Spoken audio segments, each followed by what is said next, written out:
గణపవరం గ్రామంలో శ్రీ వడవర రంగనాయక పాఠశాల గ్రంథాలయంలో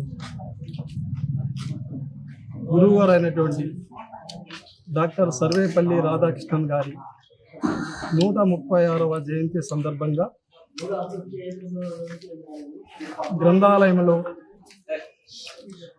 సర్వేపల్లి రాధాకృష్ణన్ గారి ఫోటోకి పూలమాలలు వేసి ఘనంగా నివాళులర్పించడం జరిగింది. ఈ కార్యక్రమంలో గ్రామ పెద్దలు, ప్రజలు, ఉద్యోగస్తులు, రిటైర్డ్ ఉద్యోగస్తులు, ఉపాధ్యాయులు, విద్యార్థులు అధిక సంఖ్యలో పాల్గొని ఈ కార్యక్రమాన్ని జయప్రదం చేయడం జరిగినది. సర్వేపల్లి రాధాకృష్ణ గారు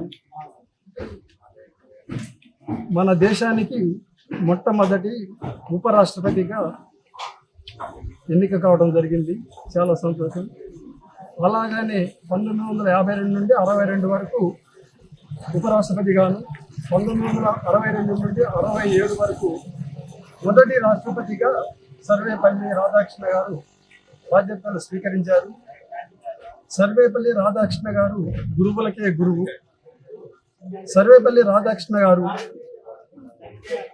రాష్ట్రపతిగా ఉన్నప్పుడు అతనికి వచ్చేటువంటి జీతంలో 100 రూపాయలు వచ్చినాయి అనుకోండి, అందులో 25 రూపాయలు ఆయన సొంత ఇంటి ఖర్చులకి ఉపయోగించుకొని మిగతా ఉన్నటువంటి 75 రూపాయలను ప్రధానమంత్రి సహాయ నిధికి అందజేసేవారు.